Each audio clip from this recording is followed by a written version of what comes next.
There is a place at the bottom of the world where the land simply runs out, where cold winds drag off the ocean and the grass bends flat and the silence is so complete, it starts to feel like it means something. Patagonia, a name that itself might trace back to a word for enormous feet. And if that detail unsettles you even slightly, you are already exactly where this story wants you.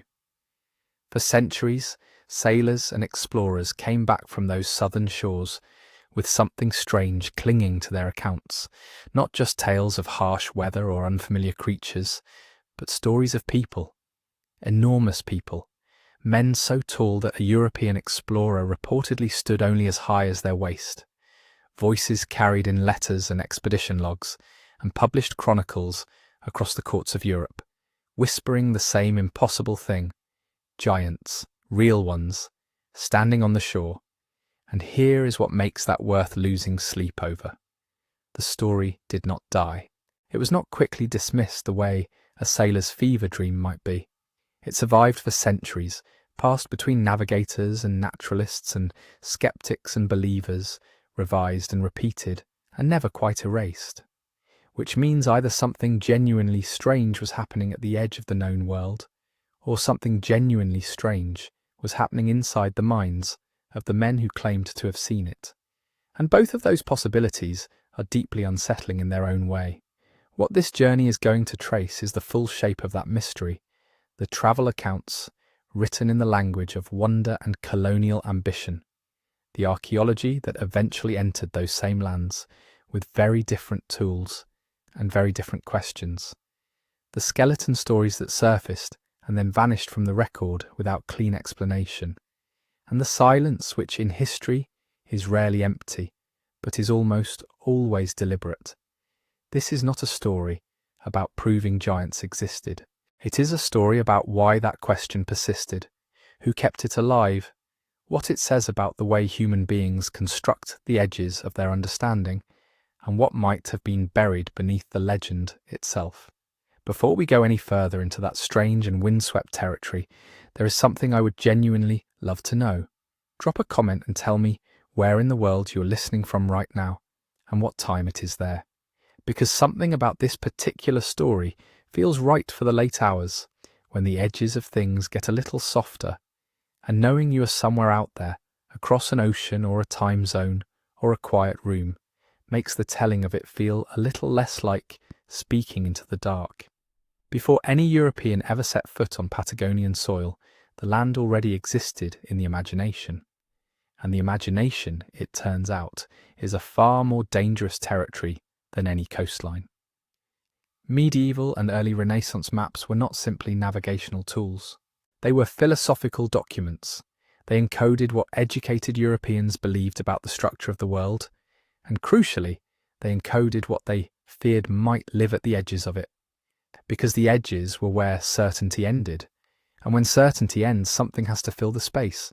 So the mapmakers filled it, with sea serpents coiled around the margins, with headless men whose faces were set into their chests, with people so enormous their footprints could swallow an ordinary man whole. These were not purely fanciful decorations. They reflected a genuinely held conviction, stretching back through Pliny the Elder and beyond, that the further you travelled from the centre of the known world, the stranger and more extreme the life you would find there. Geography and monstrosity were understood to be deeply connected. There was a logic to it, if you follow it carefully. Aristotle had argued that extremes of climate produced extremes of character and form. Cold regions were thought to produce large, powerful, but perhaps slower and less refined peoples. Hot regions were thought to produce those who were quick but slight. The temperate zone, conveniently centred on Europe, produced the ideal. This was not neutral science. It was a framework that placed European civilization at the calibrated centre of human possibility, and placed everyone else along a spectrum radiating outward toward the monstrous. By the time explorers were actually sailing into southern waters, that framework was already waiting to interpret whatever they found. Patagonia, in this sense, was almost perfectly positioned to become a site of legend. Consider what it offered to a mind shaped by that worldview. It sat at the extreme southern end of a continent that was itself unknown and unsettling to European thought. Its climate was harsh and punishing in ways that the Mediterranean trained imagination associated with the very borders of the habitable world. Its distances from any established European settlement were so vast that news from the region arrived in fragments, delayed by months or years, filtered through multiple hands before it reached the courts and printing houses of Europe. There was no way to verify anything quickly. There was no infrastructure of cross-examination. And then there was the geography itself, which, even stripped of all mythology, is genuinely extreme.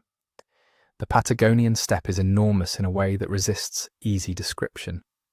The wind there is not weather in the ordinary sense. It is a constant environmental pressure, shaping the land and anyone who tries to move across it. The horizons are long and strange. The distances between landmarks are vast enough to distort perception. Travellers who came to those shores were already disoriented, already operating under physical and psychological stress, already measuring everything against a scale of normal that this landscape actively refused to provide. Into that environment came the first European contacts with the indigenous peoples of the far south. And here is where the ordinary mechanics of misunderstanding become fascinating. The groups Europeans encountered, among them the Tehuelche, were by the measures of their own environment not small people. They were, in the way of many populations that had lived for generations in cold, demanding climates, often taller and more powerfully built than the average Spanish or Portuguese sailor of the 16th century. They wore layered guanaco hide cloaks that added volume to their already substantial frames. They may have worn hide wrappings on their feet that left impressions in soft ground noticeably larger than a European boot. Now take that actual, observable reality and pass it through the distorting lens of everything we have just described. A man already primed to find monsters at the edge of the world, a climate that is hostile and strange, a distance from home so great that ordinary checking mechanisms have completely dissolved, a brief and tense encounter with people whose language is incomprehensible and whose scale, even honestly encountered, is genuinely striking. And then add one more ingredient, which is perhaps the most important one. The encounter does not last long. The ship moves on. The sailor has only a fragment, a glimpse, an impression. And in the absence of the thing itself, the impression begins to grow. Second-hand reports are not simply less reliable than first-hand ones. They are structurally different. When a sailor tells another sailor what he saw, and that sailor writes it in a letter, and the letter is read by an editor who shapes it for a European audience, hungry for the wonders of the New World, each stage in that chain is not just transmitting information, but transforming it. Details that seemed ordinary acquire emphasis. Details that seemed strange get amplified because strangeness is what sells, what impresses, what earns the narrator credibility as someone who has genuinely been to the edge of things and returned. And so the people who actually lived in Patagonia, who had their own names and histories and relationships with that landscape stretching back thousands of years, began to disappear inside a legend that was never really about them. The legend was about European fear and European ambition and European ideas about what the world's far corners were supposed to contain. The real human beings were there. They were visible. They were encountered, but the encounter was interpreted through a framework so powerful it could turn something true into something mythological without anyone quite deciding to lie, which means the giants of Patagonia were, in a very precise sense, real. Not in the way the stories told it, but real as a distortion of something genuine, something human, something that was standing on that windswept shore long before the ships arrived, and would go on standing there long after the legend had finished doing whatever it needed to do. The year is 1520. A fleet under Ferdinand Magellan has anchored in a bay at the far end of the world, and a young Italian chronicler named Antonio Pigafetta is watching something walk toward the ship from the shore. What he writes down in the hours and days that follow will echo through the European thought for the next 2 centuries, and it is worth sitting with his words very carefully, because they are not simple, and they are not a lie, and they are not quite the truth either. Pigafetta describes a man of enormous stature, taller than the tallest man in the fleet by a considerable measure. He dances, he throws sand over his head, he is eventually brought aboard the ship, given food, given a mirror. When he sees his reflection, Pigafetta writes, he leaps back in terror. The figure is described with a kind of awed specificity that gives the account a texture of genuine witness. He is not inventing from nothing. He saw someone. The question is what that someone looks like. Once the experience passed through the prism of Pigafetta's mind, his language, his expectations, and his audience. Because Pigafetta was writing for readers in Europe, he was writing in a tradition that celebrated the marvellous. He had spent months at sea in conditions of genuine hardship and fear, and he was now encountering people at the edge of the known world, which meant the known world's framework for interpretation was already running in the background of every observation he made. When he reached for a word to describe what he saw, the word that came was giant, and once that word was written, it had a life of its own. The name Patagonia itself may carry a trace of that moment. One theory holds that it derives from the Spanish word for large foot, connected to a literary giant named Patagon from a popular Spanish romance. If that is where the name came from, and it remains genuinely uncertain, then the act of naming the land was simultaneously an act of encoding the legend into geography itself. The place became a site of giants before anyone had fully decided that was what they had found there. What makes this more interesting than a simple story of exaggeration is what was actually happening in those encounters. The Tehuelche and related groups who inhabited the southern regions were, as we have already touched on, often taller than the European norm of the time. The average Spanish or Portuguese sailor in the 16th century may have stood somewhere around 5.5 feet. A Tehuelche man of above average height, wrapped in layered guanaco hides, wearing thick foot coverings, seen at close range under conditions of mutual tension and incomprehension, would have registered as genuinely large. Not mythological, but genuinely large. There was real material for the impression. The translation problem compounded everything. There was no shared language. Communication in those early encounters happened through gesture and expression and tone, all of which are extraordinarily prone to misreading under stress. What looked like aggression may have been welcome. What looked like submission may have been something else entirely. And what looked like impossible size may have been a combination of real physical presence, layered clothing, unfamiliar proportions, and a mind already calibrated to find exactly this at exactly this latitude. Then the ships left. That is the part that tends to get forgotten. These were not extended anthropological studies. They were brief, tense, often dangerous contacts between people with radically different frameworks for reality, and then the ships moved on. Pigafetta's account was not written in full consultation with his subject. It was written from memory, aboard a vessel that was already somewhere else, reconstructed from an impression that was already beginning to harden into narrative. And narratives travel faster than ships. By the time Pigafetta's account was published and circulated in the 1520s, it was being read in courts and academies by people who had never seen a Tehuelche person, and never would. People who had, however, read Pliny. People who had studied the ancient texts describing the monstrous races of the world's margins. People for whom Patagonia was not a real landscape, with real inhabitants, but a concept, a location at the edge of possibility where the rules of the centre did not apply. For those readers, Pigafetta's account was not just credible, it was satisfying. It confirmed what they already, in some deep structural way, believed. And so the figure on the shore grew, not because anyone sat down and decided to fabricate, but because each retelling operated in a slightly different context, responding to slightly different needs, shaped by slightly different assumptions about what was plausible.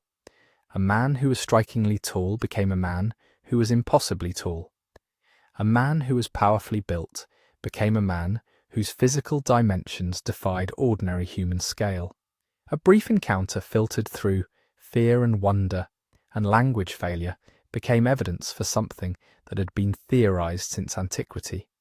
What the Tehuelche thought about the people who arrived at their shore in wooden ships and stared at them and named them after literary monsters and then sailed away, we do not know with any certainty. Their own accounts of those early encounters, their own understanding of what had crossed their horizon, exist only in fragments, surviving through traditions that were themselves later disrupted in ways we have not yet reached. But they were not standing on that shore as legends. They were standing there as people. The legend was something that happened to them from a very great distance, in a language they had never heard, in a country they had never seen, shaped by fears they had never caused. That distance is exactly what made the legend so durable, and so difficult, in the end, to undo. When Antonio Pigafetta's pages finally reached Europe, they did not arrive alone. They arrived as part of a flood. Letters, logs, reports, fragments of hearsay, all pouring into cities that were learning how to turn paper into power. Think of a printing house in Venice or Seville or Antwerp in the mid-16th century. Wooden presses thudding, type smeared with ink, damp sheets hung up to dry. The people who ran these places were not neutral archivists of the world. They were craftspeople, investors, gamblers. Every new voyage brought them a choice. Which story, out of all those salty, smudged pages, was worth setting in lead? The Giants of Patagonia were perfect for this economy. Pigafetta's account was translated, excerpted, rearranged. His calmest lines might be trimmed. His most vivid ones rose to the top. New editors added prefaces urging readers to marvel at the wonders of God's creation. Mapmakers took his words and folded them into the thin space at the bottom of their engravings, close to the curling shape of the southern continent. In an age when a book could cost as much as a month's wages, no one wanted to buy a travel narrative that said, "We sailed a very long way and, in the end, everyone was of quite ordinary height." They wanted to be astonished. Printers knew this, publishers knew this, the authors themselves, or their translators, quickly learned it too. So the story was nudged, not rewritten from the ground up, not openly fabricated in every case, but leaned toward the marvellous, tilted gently in the direction of what would sell. A man described as much taller than our tallest in one version might become twice the height of an ordinary man in another. A cautious note about uncertainty could become a confident report. A phrase like almost a giant could quietly lose its almost in a later edition. These were tiny shifts taken one by one. Over decades, across languages, across cities, those shifts accumulated. The giant on the shore did not need a single moment of invention. He simply needed to be reprinted often enough. Maps made this even more potent. Early modern maps were not just tools for navigation, they were arguments. They projected a particular vision of the world across dining tables and council chambers, where voyages were funded and empires imagined. Look at those maps of the southern hemisphere from the 16th and 17th centuries. The blankness of Patagonia cried out to be filled. Cartouches framed with scroll work and cherubs offered little paragraphs of explanation. Here, the mapmaker might note, in these parts dwell men of great stature, called Patagons, reported to be of prodigious height. Around the text, an engraver could place etched figures, towering hunters, towering families, towering silhouettes beside much smaller Europeans. These little scenes were not eyewitness sketches. The engravers had never seen a Tehuelche camp. They were drawing what the composite European imagination thought a giant of the south should look like: muscular, shaggy, half-clothed, often with exaggerated weapons or animal skins. The figures were aesthetic as much as informational, designed to fill space pleasingly on the page and in the mind. Yet for the aristocrat unrolling the map in a Parisian salon, or the merchant studying it in Amsterdam, the distinction between text and ornaments blurred. The image carried its own authority. "There they are," the eye said, "the giants of Patagonia, as solid as the coastline itself." Books reinforced this. As printing techniques improved, illustrated travel narratives became more elaborate. Title pages thronged with exotic beings, cannibals, mermaids, dog-headed men, and increasingly the hulking shapes of Patagonian giants. Even when the main text retained some doubt, the picture did not. Copper-plate engravings showed Europeans standing waist-high against their hosts. Women of great stature, carrying children like dolls. Hunting scenes in which the proportions tilted subtly beyond what the written description claimed. Visual culture did something to the legend that text alone could not manage. It froze it. Words are slippery. A reader might pause and register that a height is only given approximately, that an author admits to writing from memory, that there is a hint of uncertainty. An image presents a finished reality. This is what they look like. Once you have turned a living person into a reproducible figure on a page, that figure can be copied, recopied, abstracted, and reapplied without ever returning to the original encounter. So the Patagonian giant, as an image, began to drift free of the Tehuelche body that had originally provoked the description. It became a type, an emblem, a fixture of what scholars sometimes call colonial knowledge. That thick mixture of reports, stereotypes, measurements, fantasies, and bureaucratic categories that empires used to think about the people they ruled or hoped to rule. You can see this in how the story appears in more sober works as well. By the 17th century, writers compiling universal histories and cosmographies might not indulge in wild exaggeration, but they often kept the giants around as a possibility. One would say that the inhabitants of Patagonia were for the most part of great stature, another that many credible persons affirm the existence of men over 8 feet tall. The language becomes hedged, but the idea is left in place. Why? Because giant Patagonians serve several quiet functions for an imperial audience. They helped mark Patagonia as fundamentally different, a place where Europeans could expect to encounter bodies and customs that departed dramatically from the norm. That made it a suitable landscape for adventure, conquest, and missionary zeal. An ordinary people living in an ordinary climate did not stir the same sense of destiny. They also fit neatly into a long European habit of placing the unusual at the margins of the map. In antiquity, the monstrous races were said to live at the edge of the earth. In the Middle Ages, marginal creatures appeared in the margins of manuscripts. Patagonia, sitting at the bottom of the increasingly global map, inherited that role. When Pigafetta's giant was slotted into this mental geography, it felt less like a radical claim and more like the world behaving as it should. The more the story circulated, the more it shaped expectations for later voyages. Captains setting out for the Straits of Magellan did so with books already on their shelves that spoke of giants. Natural philosophers writing from London or Leiden, who would never see the region in person, still felt confident referring to the Patagonians as notably tall or even gigantic, because other authorities had done so before them. Confirmation did not require new evidence.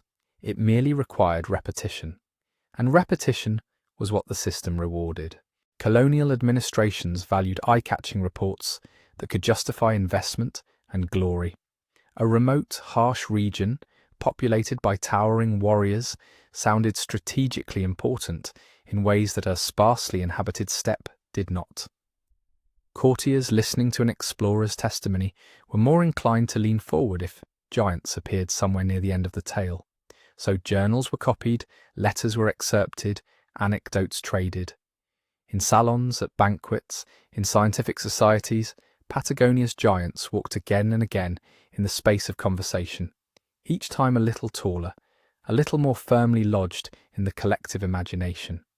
Even skepticism, when it surfaced, tended to leave the core intact. A cautious writer might say, "Some have greatly exaggerated the size of the Patagonians," and then settle for describing them as merely very tall indeed. The word giant might be swapped for something less mythic, but the sense of exceptional scale remained. The original question, what exactly was seen, under what conditions, and how did that compare to the variability of human height worldwide, rose less often than the more entertaining question of whether the giants were real. This is one of the quiet paradoxes of colonial information. The apparatus of empire, ships, surveys, censuses, missionary reports, promised to turn the world into knowable data. But the same apparatus also amplified the kinds of stories that were most useful, most flattering, or most thrilling to those in the centre. Patagonia's giants slipped into that channel and were carried along. By the time some later travellers began to report that, no, they were not meeting men twice their height on the steppe, the printed giants had been living on paper for generations. The absence of 9-foot bodies could be dismissed as bad luck, or as evidence that the giants had moved inland, or died out, or simply been missed. The image in the atlas remained untouched. So, leg by leg, line by line, the legend did something irreversible. It turned a brief, difficult encounter on a cold southern shore into a category in European thought. Patagonian no longer simply meant a person from a particular region. It conjured a silhouette, a scale, an expectation. What it did not do for a very long time was require proof in any rigorous sense. The bones, when they finally entered the story, did not arrive to start the legend. They arrived to meet it. They arrived in a world where the giants of Patagonia already existed, securely, in ink. Step back from the printed page for a moment, from the atlas unrolled on the oak table, from all the copperplate silhouettes. Imagine we put the map down and walk south, not as a rumour-hungry reader in Antwerp, but as someone trying to feel the wind that actually moved across that land. Because before Patagonia was an empty label waiting for giants to be drawn into it, it was a lived place, and before Patagonian meant huge figure at the bottom margin of a map, it meant something much smaller and much more complicated. It meant communities, languages, families, all threaded through a difficult landscape. When the first European ships edged through the cold water of the straits, they did not meet a separate race of storybook beings. They met people. Among them were groups we now call the Tehuelche, a convenient name that folds together many bands and subgroups stretched across the Patagonian steppe and plains. To the west, in the channels and fjords, were seafaring peoples like the Kawesca and the Yagan. To the north and east were other hunter-gatherer societies, whose names rarely made it onto European maps at all, because those maps were too busy labelling the giants. These communities had been there for a very long time. Archaeological traces suggest human presence in southern South America for tens of thousands of years, adapting to changing climates, glacial retreats, shifting animal populations. The people Magellan's men eventually glimpsed were the heirs of those long adaptations, not late arrivals staged for European astonishment. From the viewpoint of the shore, their world did not look like a simple backdrop for a European adventure. It looked like home. The sky was not a romantic dome above an unknown land. It was weather, read in detail. The horizon was not an invitation to conquest. It was a memory of where herds had passed and where snow tended to fall early. Rivers, groves, rock formations, these were not blank spots needing names from Lisbon or Seville. They already had names, stories, uses. European chroniclers rarely paused to ask what the Patagonian peoples called themselves, or how they understood their own collective identities in the 16th century. The words we use now, Tehuelche, Aonikenk, Gununacuna, are themselves the result of later processes of classification. But even through the filters of hostile or indifferent observers, hints come through of societies with their own internal complexity. Bands that gathered and separated seasonally, networks of kinship and alliance, trade routes stretching across what would one day be bisected by straight colonial borders. So how did those people, those very human people, become giants? Part of the answer lies in the bodies themselves. Many accounts, even when stripped of exaggeration, agree on one thing. Some Patagonian groups, especially on the eastern plains, tended on average to be taller than the Europeans who wrote about them. Not impossibly tall, not towering over ships, but tall enough to be noticeable in a world where a Spanish sailor might himself stand only 5'4" or 5'5". If you're used to a population where men cluster around that height, a group whose adult males average something like 5'9", 5'10", with some individuals perhaps over 6 feet, can make a strong impression. Think of how we register height even today. A basketball player who walks into a room of average-sized people seems enormous, even if they are only 6'4", not 8'3". In the 16th century, before global travel had familiarized Europeans with the full spectrum of human variation, encountering a cluster of tall, broad-shouldered strangers on a cold, empty shore could feel like stepping into a different order of being. Now add clothing. The Tehuelche and related groups on the steppe often wore heavy guanaco or rhea skins, cloaks that draped from the shoulders and wrapped the body, sometimes with the fur facing outward. In cold weather, multiple skins might be layered. From a distance, on a windy plain, a person wrapped in thick fur-lined hides can appear larger and thicker than their actual frame, especially if you catch only a silhouette, or see them riding or striding against a low horizon. Cloaks blur the outline between body and garment. They extend the shoulder line, broaden the torso, make the figure read as one solid mass. For an observer primed to be astonished, that bulk can turn easily into magnitude. Posture and bearing mattered as well. Contemporary descriptions, when they pause to say anything beyond size, often remark on what they call the stately or erect way some Patagonians carried themselves.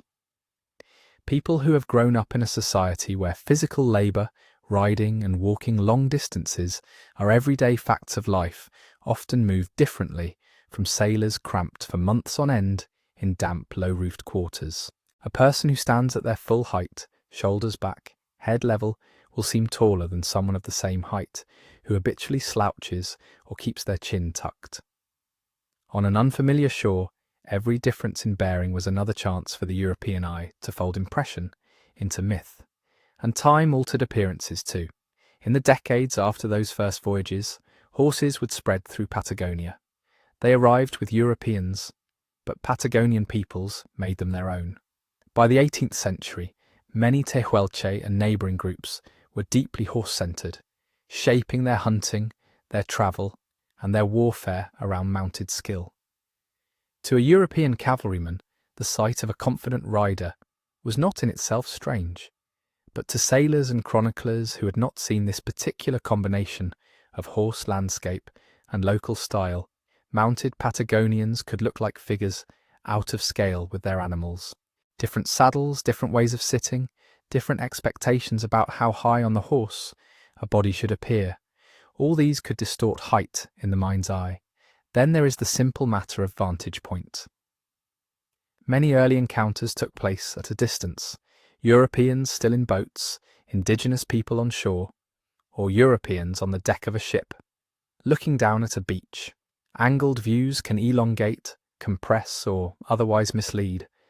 A person wading shallows or moving along a ridge can be read as bigger or smaller than they are, especially if you have no familiar reference objects nearby. None of this requires bad faith. It requires only what we all possess: fallible perception, filtered through expectation. Those expectations were already at work from the moment the first whispers of tall southern peoples reached Europe. When a later voyager stepped ashore, knowing that previous reports mentioned unusual height, every tall man he met helped confirm the story. Shorter individuals could be explained away as women, as youths, as exceptions, or simply not mentioned at all. Average height drifted upward in the retelling as extremes came to stand in for the whole. Clothing bulked up bodies, posture stretched them, horses lifted them, distance magnified them, and words once set loose did the rest. Behind all of this, though, the daily life of these societies went on in ways that have little to do with the fantasies printed about them.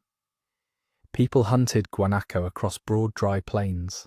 They tracked seasons, watched for the right time to move camp, taught children to find water and edible plants in a landscape that, to outsiders, looked empty. They traded along inland routes, swapping hides, tools, pigments, stories. They arranged marriages, negotiated feuds, mourned their dead, sang, danced, carved, remembered. None of this is particularly compatible with the figure of the Patagonian giant as he appears in European engravings, half-naked, forever looming, more emblem than person. The giant has no kin except his own bigness, no history except the moment of discovery. He never cooks, never laughs, never listens. He only stands there on the map, towering, suitable to be marvelled at or conquered. The people who actually lived in Patagonia were not a separate species waiting to be slotted into a medieval bestiary. They were part of the same human continuum as the men who wrote about them. Their height, where it differed, was a matter of variation and environment, not a different order of flesh. This is an important distinction because the language of giants did quiet work in European thought. To call a people giants was to push them a little bit out of the human category, to make them marvellous before they were legible, to turn a neighbour in the global sense into a creature at the world's edge. In reality, what stood on those shores were people whose ancestors had mapped that land in their own ways, whose feet knew the feel of its soil far better than any passing sailors, whose bodies fit their environment in perfectly ordinary human fashion. They were taller or shorter, broader or slighter, just as any population is. They were not an answer to a European longing for the monstrous. But longing is powerful. It looks at a tall stranger and sees a giant. It looks at a fur cloak and sees a pelt thrown over something beastly. It looks at a way of riding and reads it as a sign of wildness or enormity instead of simply difference. Once you strip away that longing, once you set down the atlas and listen for the sounds of an actual camp, the murmur of conversation, the clatter of tools, the soft thud of hooves, the figure on the map dissolves. In his place stand men and women making practical choices in a hard place. And there is another, quieter irony. The same process that turned some Patagonians into giants also turned others invisible. Those who did not fit the tale, those of average height, those living in ways that did not flatter the European penchant for marvels, slipped out of the record almost entirely. Fantasy did not just enlarge, it also erased. To ask who lived there in reality, then, is to accept that the answer will be less dramatic than the legend, and far richer. It is to trade a single towering silhouette for a scatter of camps, a mesh of relatives, a gradient of heights and habits and histories. The printed giant promised shock. The real inhabitants of Patagonia offer something else. The reminder that every edge of the map, before it was a margin on paper, was already the centre of someone's world. And it was into that world, complex, inhabited, ungiant, that the bones would later be carried, or found, or claimed. When skeletons finally entered the Patagonian story, they did not just collide with a European fantasy. They brushed against the lived realities of the people who had always been there. The first giants in Patagonia were made out of words and distance. The next ones were made out of bones, not whole skeletons laid out neatly on clean tables under good light, measured with care, photographed from every angle. Those come late, if at all. The giants that kept the legend alive through the 19th and early 20th centuries were more fragile than that. They were newspaper columns, travellers' tales swapped in chilly parlours, antiquarian letters read aloud to appreciative friends. They were rumours in the shape of ribs, femurs, skulls. They were stories that began, almost always, with the same small hook. They have found enormous bones. Sometimes the story was placed on a windswept hill in the Patagonian interior, where a shepherd's dog had supposedly unearthed something strange. Sometimes it started on a riverbank, where erosion had exposed a skull you could cradle two hands inside. Sometimes it unfolded in a cave, with a flickering torch revealing a row of unusually long leg bones laid carefully along a wall. In the telling, these scraps hardened into proof. The giants, people said, had not only been seen in life by Magellan and his successors, they had also died there, in that land, at the bottom of the world, and left their frames as testimony. Here at last was the evidence, but when you lean close to these claims, another pattern appears. The closer you get to the alleged bones, the more they dissolve back into story. Many of the most breathless reports surfaced not in scientific journals with detailed drawings and measurements, but in newspapers hungry for marvels. The 19th century was an age of cheap print, and oddities sold. Editors knew that a headline about giant skeleton unearthed in Patagonia would travel farther and faster than another note about crop yields or parliamentary debates. The articles were usually slim on detail and rich in adjectives. They told you that the skeleton was of prodigious size, that the thigh bone dwarfed that of a common man, that the skull cavity could accommodate several gallons of grain or water. They almost never told you exactly where the find was made, who had measured it, what those measurements actually were.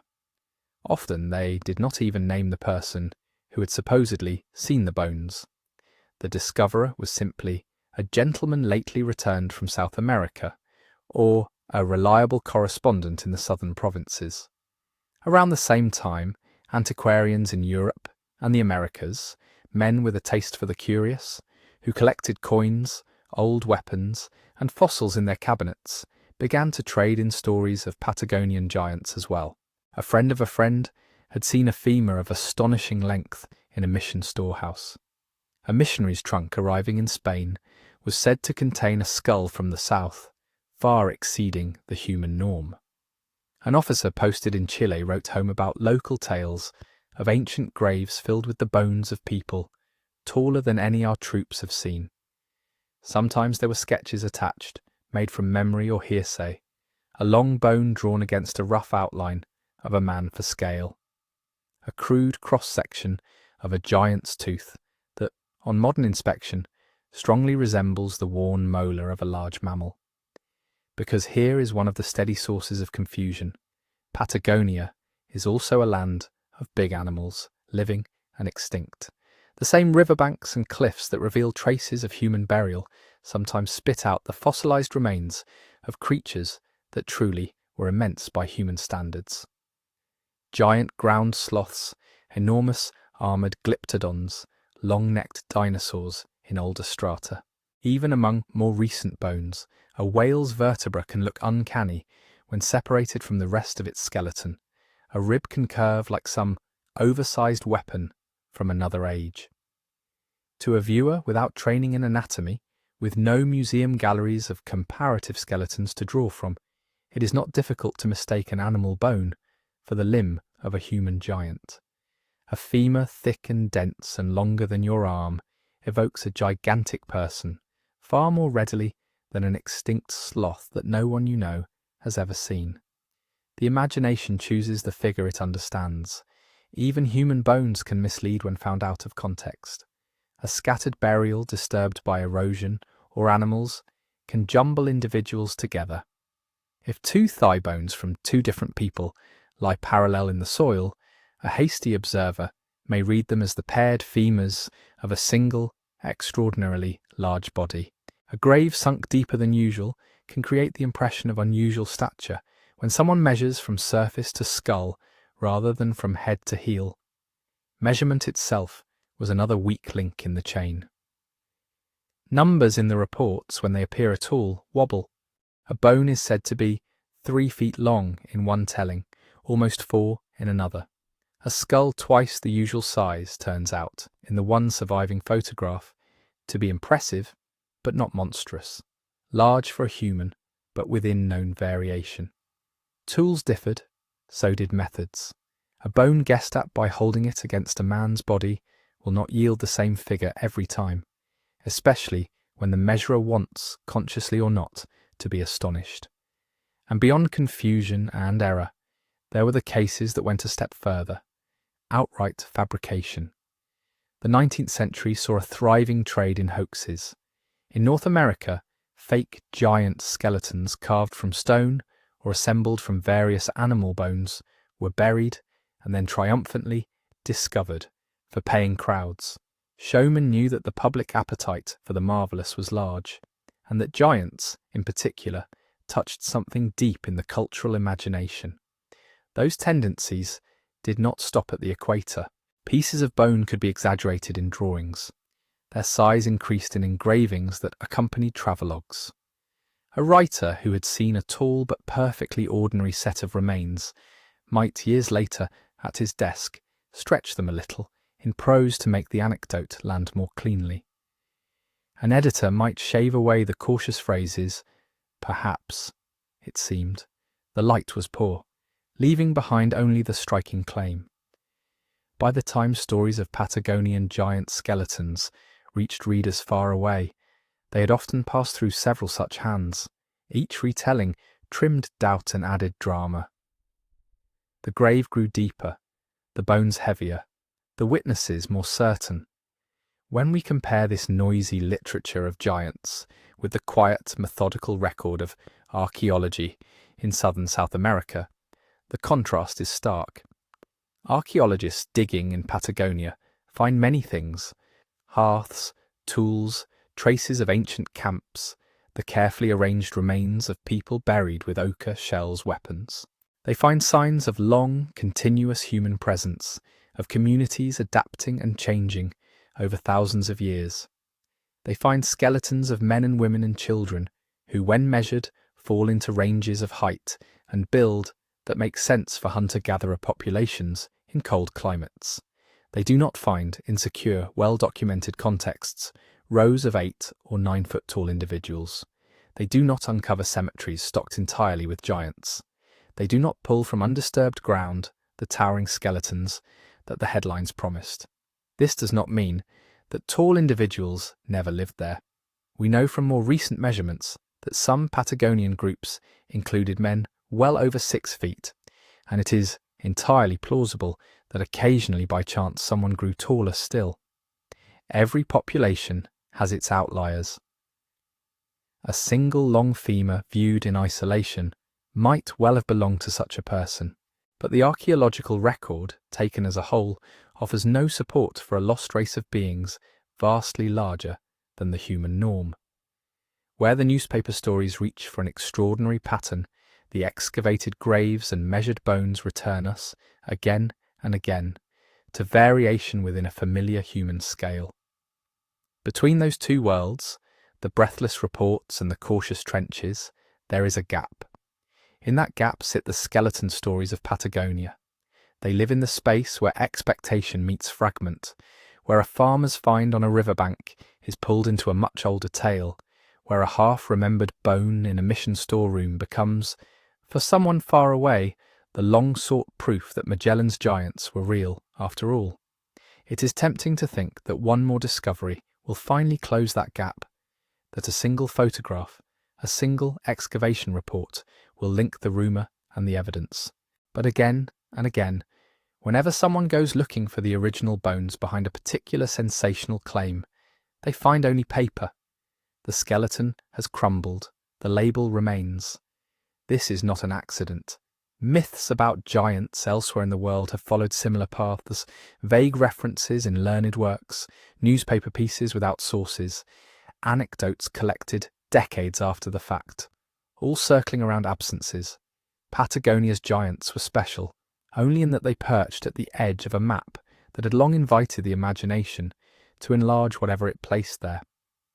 What remains, once we strip away misidentified fossils, disturbed burials, sloppy measurements, and the occasional deliberate hoax, is still interesting, but it is also humbler. There were tall people in Patagonia. There were graves set a little deeper, bones a little longer, skulls a little broader. There were, scattered through time, bodies that impressed those who saw them. Around those kernels, layers of exaggeration settled until they looked like monuments. To move from the legend to the ground is not to kill the story, but to change its temperature.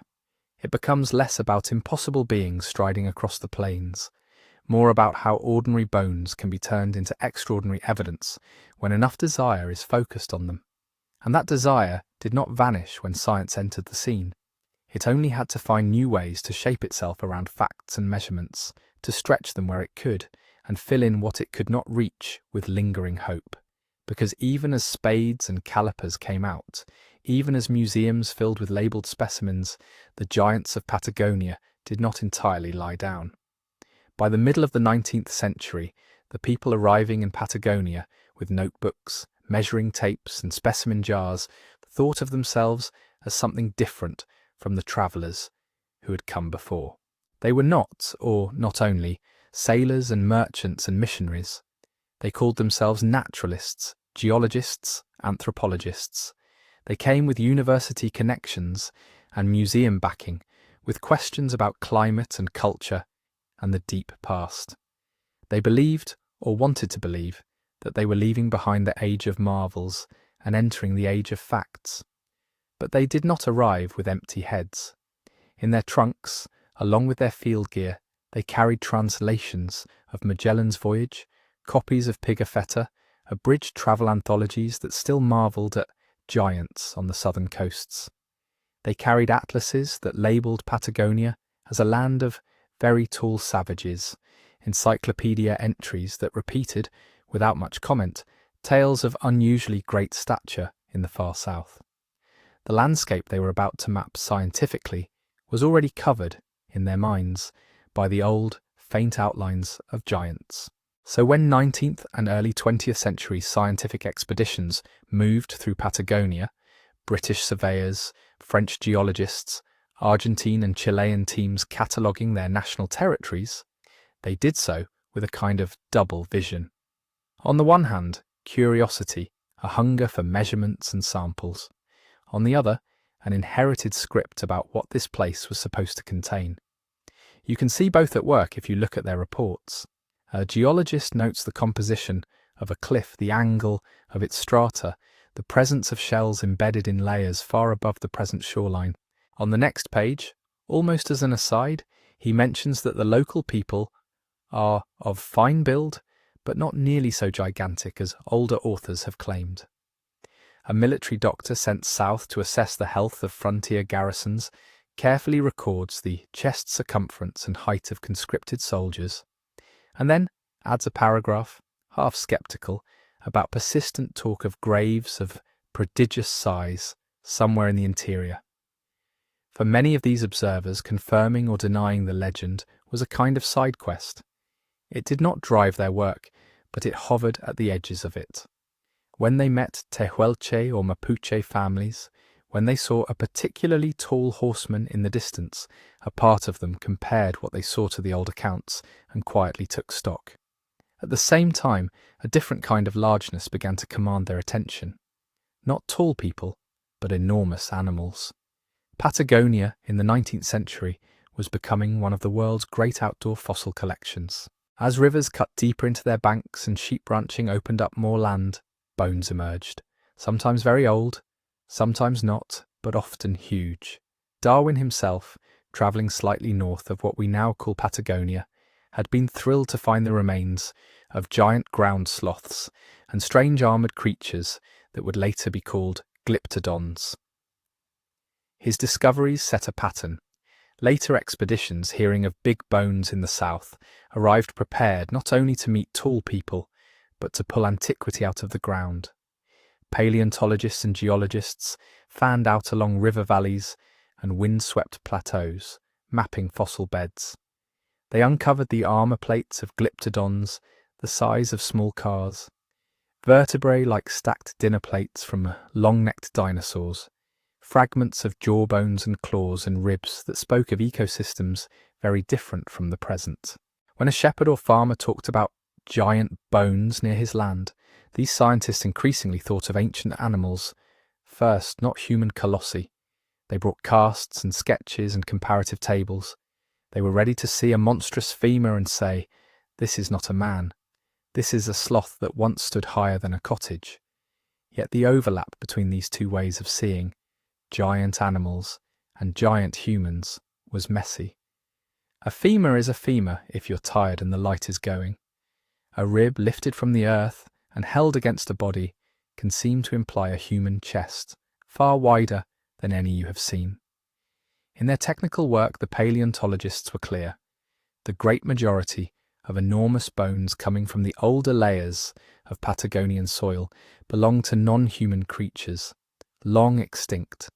Their papers, published in learned journals, assigned each specimen its genus and species, its geological age, its place in the slow drama of evolution. Outside those circles, however, the distinction blurred. A local landowner might see the scientists packing away impressive fossils and decide that, yes, the talk of giants had something to it after all.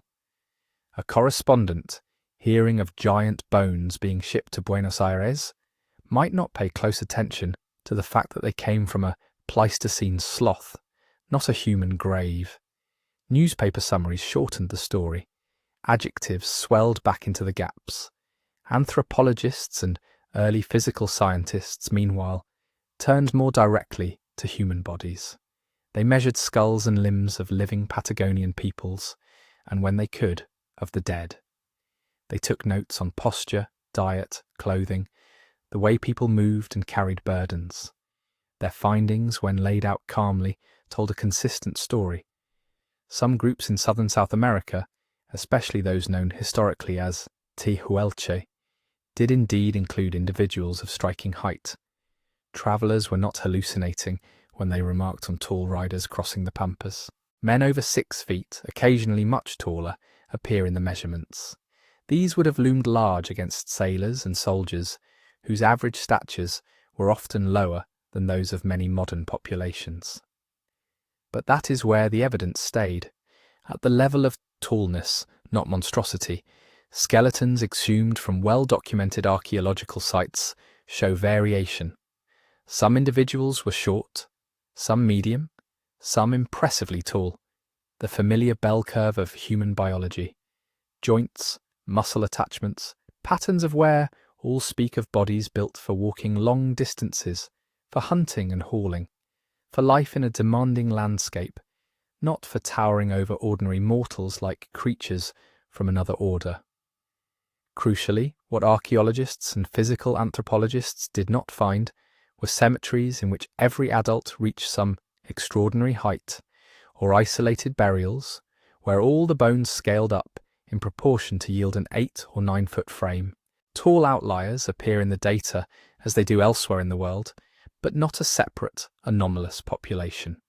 From the perspective of modern science, then, the evidence can be drawn into a few careful lines. Yes, Patagonian groups included individuals taller on average than many European observers. Yes, enormous bones are scattered through the region, but they overwhelmingly belong to animals, some recently extinct, others lost in deep time. No, there is no secure archaeological or anatomical basis for a vanished race of giants far outside normal human dimensions. Yet the story does not end neatly there. With science sweeping the board clear, the very disciplines that corrected some of the wilder claims also carried their own distortions. 19th and early 20th century anthropology was steeped in ideas of hierarchy, advanced and primitive, civilized and savage. Measurements of Patagonian bodies were often folded, almost automatically, into racial theories that ranked peoples on imagined scales. In this framework, height became another data point to be slotted into preconceived categories. Some writers, still enthralled by old tales, leaned toward emphasizing stature, playing up the imposing nature of southern groups as if size alone confirmed their distinctness. Others, reacting against earlier fantasies, bent in the opposite direction and were almost eager to deny any difference at all, glossing over true variation in build and lifestyle in order to fit everyone into tidy averages. you can see older biases resurfacing in subtle ways. A tall European soldier was a fine specimen of his nation. A tall Tehuelche rider was a throwback to legendary giants. A robust skull on a museum shelf from Paris or Berlin was a reminder of the diversity of humankind. A robust skull from Patagonia was sometimes described, even in technical language, as coarse or primitive, as if size and shape signalled an earlier stage of evolution. Fossil research, too, was not immune. When the immense bones of extinct mammals first came to light, they were occasionally drafted into service as props in human stories. Illustrations in popular science magazines showed prehistoric Patagonian giants hunting glyptodons, or posed alongside ground sloths as if they were neighbours in time. The animals were real. The humans in the pictures were enlarged just enough to keep the legend's silhouette intact. In this way, science did two things at once. On the one hand, it steadily eroded the literal belief in Magellan's giants by accumulating measurements, dates, and classifications that pointed toward a more modest, but no less interesting, human history in the South. On the other hand, by clinging to older ideas about race and progress, and by allowing the romance of the frontier to colour its language, it kept certain shapes in place. The outline of Patagonia, as a space of exception, of outsized bodies and outsized stories. The legend adapted. It no longer had to live only in sailors' yarns and sensational newspapers. It could slip into footnotes, into cautious phrases like unusually tall, into misread fossil labels and popular science illustrations that blurred species and epochs. If you looked only at the most rigorous archaeological reports, the giants were gone. If you listened to how people talked and wrote around the edges of that work, they were still there, thinner perhaps, more ghostly, but not quite dispelled. And in that half-light between correction and repetition, between bone and expectation, the old question persisted, waiting for its next retelling. What exactly had once walked those windswept plains at the bottom of the world? Part of the answer lies in us, not in Patagonia. The idea of giants is older than Magellan by many centuries. It walks through the Bible, through Greek myth, through Norse sagas and folk tales told beside smoky hearths. Long before anyone in Europe had heard the word Patagonia, the figure of the giant was already doing quiet work in people's minds. Giants make the world feel charged. They say, the edges of the map are not just far away, they are bigger than you are. They say, there were ages before the present when everything was scaled up. Trees taller, animals heavier, human beings more extreme. They say, your own time is smaller, safer, somehow diminished. For many listeners and readers, that is not a threat, it is a relief. A world that once held giants suggests a story in which the present is only one chapter in a much longer, stranger book. If your own life feels confined by city streets and clocks and paperwork, the thought that there were once people twice your height, striding across open plains at the bottom of the world, can feel like oxygen. The Patagonian giants, as they passed from sailors' reports into encyclopedias and popular lectures, tapped directly into that imaginative reservoir. They allowed people in London or Paris or Buenos Aires to believe that somewhere, not impossibly far away, physical proof of the old, oversized world still existed. Bones in the ground, tall men on horseback, a living echo of myth. Stories like that do not disappear because a few careful articles say that the measurements do not add up. They attach to deeper desires. Part of the appeal is simple, the pleasure of a hidden race.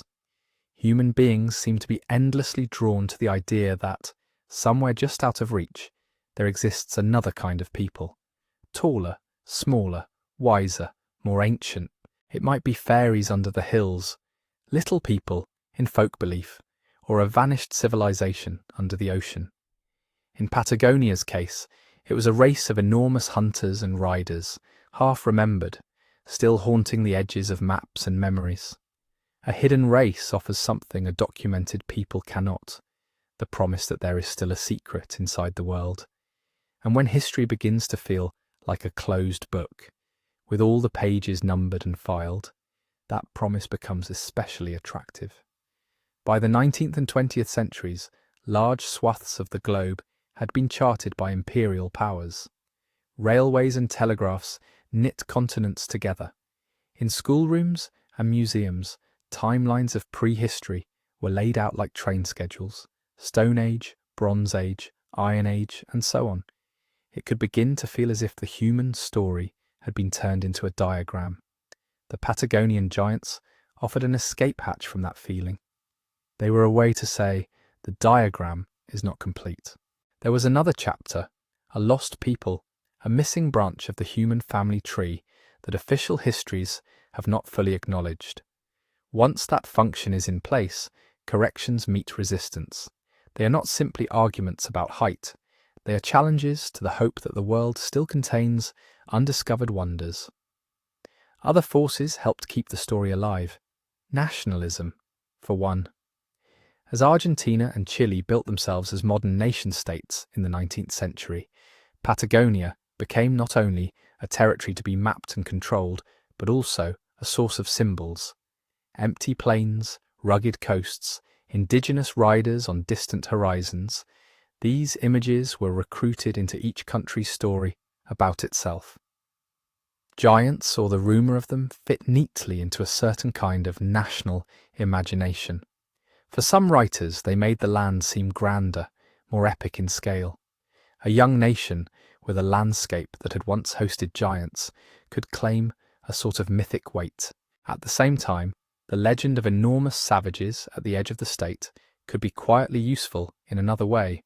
If the South was a realm of outsized, almost inhuman figures, then the arrival of railways, army posts, and fenced pastures could be cast as the arrival of proportion, of order. The contrast between the giant and the civilized citizen lent itself to propaganda. Even as scientists downplayed the old tales in technical circles, popular histories and patriotic novels sometimes were happy to keep a trace of the giant alive. A hint here, a phrase there. The once legendary stature of the Patagonian tribes, the almost giant-like riders who first roamed the Pampas. The legend was no longer the main act, but it remained on stage as scenery. Colonial fantasy worked in tandem with this. For imperial powers, distant lands were laboratories of imagination as much as sites of extraction. Travellers wrote home about everything that made them feel small or disoriented. Towering mountains, herds that seemed to go on forever, storms that made ships creak like toys. Giants were a natural extension of that experience. To picture a giant was to externalize the sense of being overwhelmed by a new environment. It made the foreign body, tall, unfamiliar, sometimes feared, into something literally larger than life. In children's books and adventure tales, Patagonia could be rendered in broad, almost cartoonish strokes. Pirates, storms, and somewhere in the background, the suggestion of enormous natives glimpsed in the mist. The real Tehuelche and Mapuche, with their specific languages, politics, and histories, blurred into a single, exaggerated figure. Museums added another layer. By the late 19th century, natural history museums and cabinets of curiosities were among the main places where urban audiences encountered the wider world. They offered a carefully staged performance of scale. Whale skeletons arched overhead. Dinosaur femurs stood taller than a visitor. Taxidermied elephants loomed in dim light. Into this theatre of size, stories of human giants fit seamlessly. Curators did not, on the whole, label any particular skeleton as a Patagonian giant. But the proximity of big bones, an exotic human, remains invited mental connections. A visitor might walk past the long spine of a dinosaur, then turn a corner and see a case of skulls from South American tribes, and the two images would bleed together. Popular science magazines sometimes strengthen the link. An article on megafauna in Argentina might be illustrated with a sketch of a hunter, drawn a bit taller than the artist's own neighbours, standing alongside a giant ground sloth. Captions blurred humans and animals, prehistoric Patagonian scenes, giant sloth pursued by early inhabitants. The picture once seen was hard to fully unsee. And then came film, pulp novels, and later television. Giants lend themselves to spectacle. A person twice as tall as everyone else can be recognised instantly on a magazine cover or poster, can stride across a cinema screen without needing much explanation. In the early 20th century, when old travelogues were plundered for exotic ideas, the Patagonian giant joined a larger cast. Lost worlds in the Amazon, ape men in Africa, monstrous races in the Himalayas. Most of these depictions were only loosely connected to any particular place.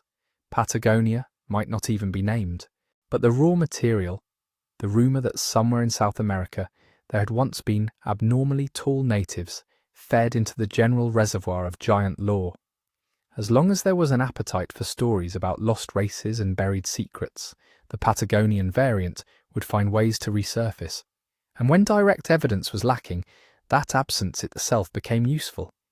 If you believe that institutions hide things from you, an empty shelf can be as convincing as a full one. The fact that no authenticated skeleton of a 9-foot Patagonian giant exists in any public collection does not settle the matter for someone already inclined to distrust official narratives. It simply becomes the next piece of the pattern. Of course, the giants are not on display. The museums must have them locked away. Over time, this logic hardened into a familiar script. Someone reads an old traveller's account that claims to have seen very tall people in the south. They look for proof and discover that modern anthropology is cautious, that museums do not exhibit human giants as such. Instead of concluding that the early reports were exaggerated, they conclude that the proof has been suppressed. Any mention of giant bones in 19th century newspapers, even when later corrected as fossil remains of animals, is taken as a clue.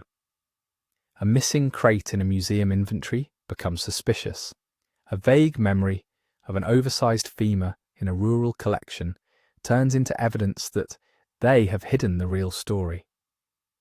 In this way, gaps in the archive are transformed from simple absences into charged spaces. Historians know that records vanish for banal reasons: fires, floods, neglect, the disinterest of past officials. Specimens decay, labels peel off, boxes are misplaced in moves from one building to another. Whole lifetimes can disappear from the written record without any conspiracy at all. But to someone searching for confirmation that giants walked Patagonia, each silence looks meaningful. Why, they ask, is there so little about this in school textbooks? Why do modern encyclopedias dismiss the giants in a sentence or two? Why are there no photographs of the biggest skeletons rumoured in old local stories? The quieter the archive, the louder the speculation becomes. In recent decades, this dynamic has found a new amplifier: the internet. Photographs of ordinary tall people are edited to seem impossible. Dinosaur bones are miscaptioned as human femurs. Claims circulate that the Smithsonian destroyed giant skeletons, sometimes with fabricated legal documents attached. Patagonia appears occasionally as a keyword, a place name that carries just enough historical baggage to feel plausible. Here again, the absence of verifiable evidence is presented not as a reason to doubt, but as proof of a cover-up. The less there is to see, the more room there is to imagine. Behind all of this is a tension that runs through modern culture. On one side, there is a desire for certainty, for timelines and measurements, and clear categories. On the other, a longing for mystery, for the sense that the world's story cannot be fully captured in charts and exhibits. The Patagonian giants sit exactly in that tension. To let them go, to accept that they were always a mixture of tall riders, misread bones, and expanding stories, can feel to some people like surrendering another patch of wonder to the tidy shelves of the museum. So the legend persists in the space between documented fact and emotional need. It feeds on misunderstandings, on the ways empires once talked about the lands they conquered, on the spectacle of museums and the suggestive power of empty records. It thrives on the suspicion that someone, somewhere, knows more than they are saying. And in that space, the question quietly shifts. It becomes less about whether 8-foot men really once strode across the Patagonian plains, and more about why so many of us want them to have done so, and what we are willing to ignore or invent to keep their footprints visible in our imagination. If you step back from the legend and look at the silence around it, a different outline begins to show. Because while people argued over whether there were ever 8-foot riders in the far south, other, quieter facts were pushed to the edges of the page. One of them is simple and not mysterious at all. Real people lived in Patagonia. They hunted, fished, traded, loved, argued, negotiated treaties, broke them, told stories of their own. They had names for every river bend and hill. They had ways of understanding the sky and the seasons that did not need to be checked against an atlas printed in Europe. Tehuelche, Mapuche, Selknam, Kaueskar, Yagan, and others, now gone or folded into broader labels, each with histories as long and layered as any kingdom with a palace on the Thames or the Seine. When we repeat Patagonian giants, all of that tends to blur. A people becomes a silhouette, tall, barefoot, vaguely menacing, facing the arriving ship. Their languages compress into a few words recorded by missionaries. Their politics flatten into tribes. Their centuries of movement and adaptation turn into a single, frozen image, the giant at the edge of the world. The giant is easy to remember. Names spoken in unfamiliar sounds are not. The story of giants, in that sense, did not only add something imaginary to Patagonia, it also subtracted. It simplified a crowded, complicated human landscape into a single, outsized figure. And that subtraction made other things easier to avoid. Colonization is one of them. The lands that early travellers described as faintly unreal, full of huge footprints and savage bodies, became, over the 19th century, the target of very real campaigns. Soldiers marched where ships had once anchored. Surveyors followed. Fences multiplied. Place names shifted, from indigenous words to Spanish or to the surnames of officials. Violence followed, in forms both blunt and quiet. Raids, massacres, forced relocations, epidemics brought by contact, children taken from families and sent to distant schools to learn a different language and forget their own. Livelihoods built around guanaco and rhea hunting, disrupted by sheep ranching and barbed wire. Many of the people called Tehuelche or Patagones in early accounts did not simply vanish. They were killed, displaced, or absorbed into an expanding society that rarely treated them as equals. Their descendants live today in towns and cities and rural communities across southern Argentina and Chile, sometimes proudly naming their ancestry, sometimes carrying it more quietly, under other labels. The legend of giants, when told without this backdrop, can work like a curtain. As long as we are gazing up at that imagined 8-foot hunter, we might not look closely at the shorter, more ordinary bodies that were shot, starved, or slowly assimilated. The word giant carries a suggestion of invulnerability. It is hard to picture such a being as someone who could be easily pushed aside, dispossessed, or killed. A land of giants feels like a land where nothing truly fragile can be harmed. But Patagonia, in the centuries of conquest and nation-building, was full of fragile things. Small camps of families trying to stay ahead of a moving frontier. Herds dwindling under pressure from new grazing animals. Negotiated boundaries that could be wiped away by a change of policy in a distant capital. If we ask what the silence really buried, we have to include this: the everyday vulnerability of people who were described as larger than life. There is another layer to the silence as well. Whose stories get written down and whose are lost is never neutral. It reflects power. The earliest written accounts of Patagonia that survived in European languages were produced by sailors, missionaries, adventurers, officers. They framed what they saw for audiences far away. They chose which details to linger on, Which words to borrow from local speech, which events to pass over in a line. The Tehuelche had their own accounts of the strangers who arrived in floating houses. The Mapuche had complex understandings of war, alliance and territory, long before any European sketched a map. But those perspectives were mostly carried in speech, in song, in ritual. They were not the ones filling printed pages that would be bound, preserved and cited centuries later. So when later readers go searching through the archives for the truth about Patagonian giants, they are rummaging through a set of boxes packed almost entirely by one side. They find letters home that marvel at body size, but rarely pause to ask the people being measured how they understand themselves. They find lists of rations and casualties from military campaigns, but few transcripts of indigenous councils debating what to do about the encroaching armies. They find measurements of skulls, not the stories the skulls once listened to. The ethical question sits quietly in the background. Whose words are we trusting when we reconstruct the past?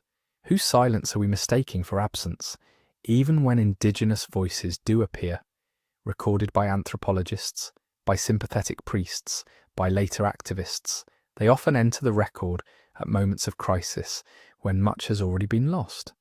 A Mapuche elder explaining a ritual to a notebook, a Tehuelche descendant recalling stories told by a grandparent who survived forced relocation. These fragments are precious, but they reach us filtered through trauma. They are not the calm, everyday voices of a society taking itself for granted. They speak from within a landscape already changed.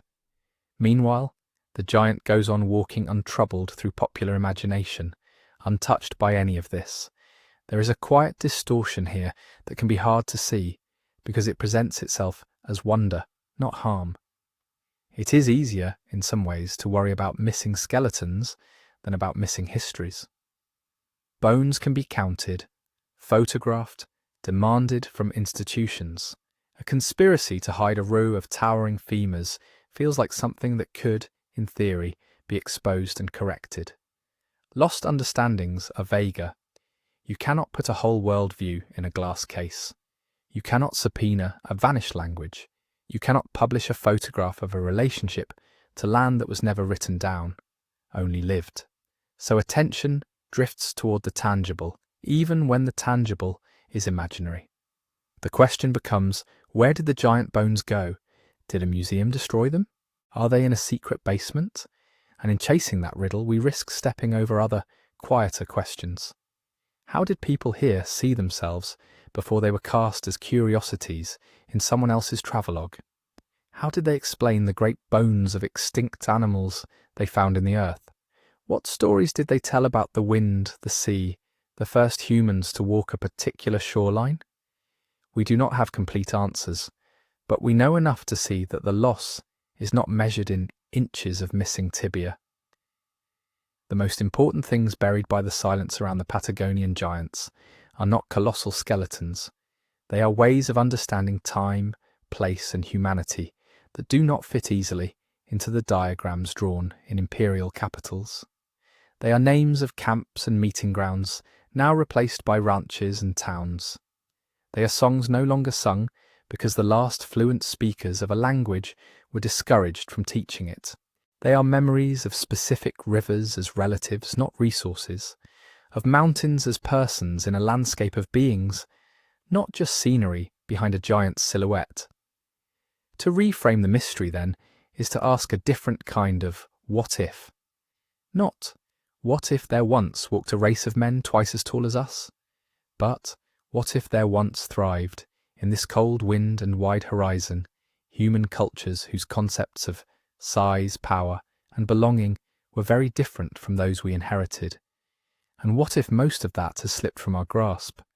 What if the real disproportion here is not in the height of ancient hunters, but in the weight given to some voices over others in the making of history? There is no final answer waiting at the bottom of that question, only more attention and perhaps a more honest kind of wonder. Because myths do not grow in empty spaces. They grow in places that are already full of life, of conflict, of meaning.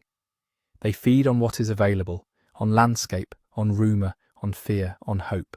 They take the shape that distant imaginations are ready to see.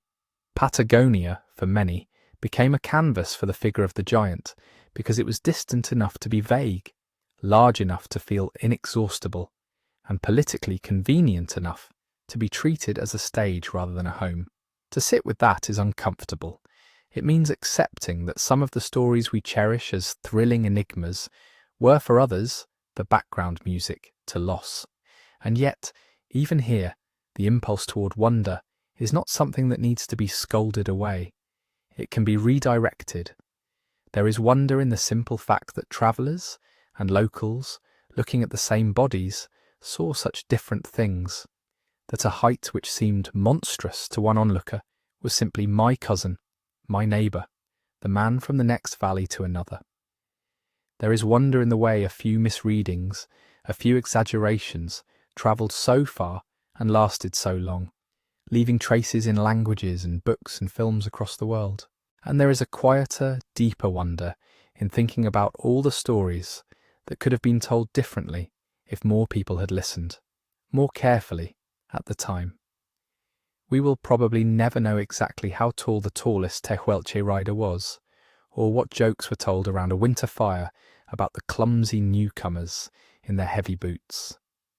We will never fully reconstruct how indigenous Patagonians mapped their own past, where they placed their own giants, heroes, and monsters in time. Those absences are not a puzzle to be solved once and for all. They are part of the texture of history.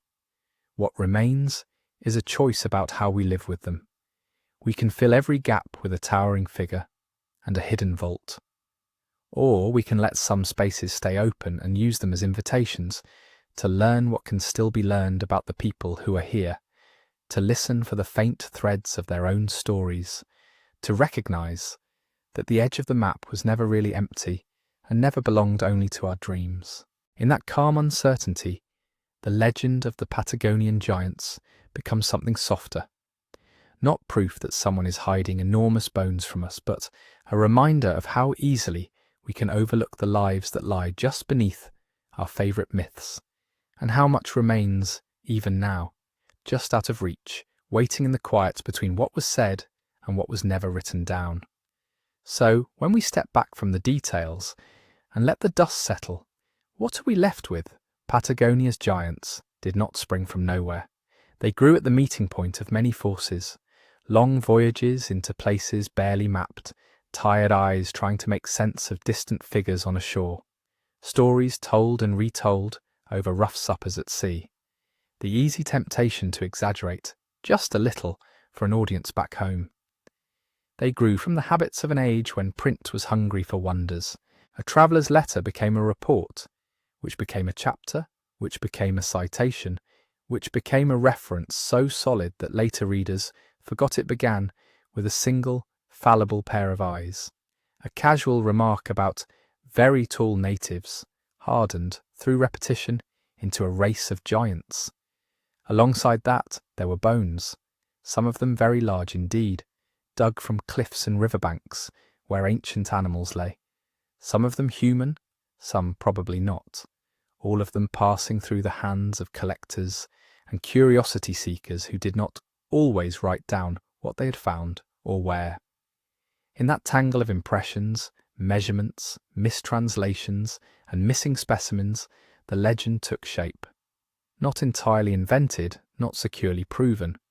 A mosaic built from pieces that never quite fit together, but were close enough to suggest a pattern if you wanted one.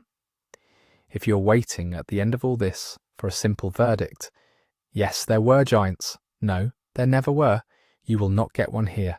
What we can say, with more confidence, is that the legend itself is revealing. It tells us how early modern Europeans imagined the edges of their world, as places where human bodies might stretch beyond the ordinary, where nature might bend its own rules, where familiar categories of civilized and savage could be rehearsed at life size and then exaggerated. It shows us how quickly a rumour can harden when it is printed in the right format, at the right time. It shows us how easily distance can be filled with whatever a culture most wants or fears to see. it also leaves us with a quieter insight. You do not need a hidden warehouse of 8-foot skeletons for there to be a mystery here. The mystery is in the silences, in the voices that were not written down, in the understandings of land and time that slipped past the margins of the travelogues, in the people who watched these stories being told about them and had little power to answer back. The giants in that sense are less important than the light they cast. Following their footprints leads us into questions about who gets to describe whom, how archives are built, and what happens when myth and empire grow up together. Those questions do not resolve easily. They are not meant to. They are something to sit with, slowly, like the feeling of a long day receding. As you drift towards sleep, you might picture not a single, towering figure, but a coastline in the half-light, ships far offshore, small fires inland, different stories rising with the same smoke, crossing the same cold air, not quite touching. Between rumour and reality, between what was collected and what was left unrecorded, there is a wide, quiet space. That is where most of history actually lives. If you've stayed with this journey to the far south, thank you. If you found it calming or thought-provoking, you can gently tap like or subscribe if you'd like more stories like this to fall asleep to. I'd love to hear from you in the comments, especially where in the world you're listening from, and how far the winds of Patagonia feel from where you are tonight. For now, let the maps roll themselves up, let the giants grow distant, and let the silence close softly over the bones, real and imagined, until all that's left is the slow, steady rhythm of your own breathing, and the knowledge that even at the farthest edges of the old charts, there were never empty spaces, only lives and the stories we choose to tell or not tell about them.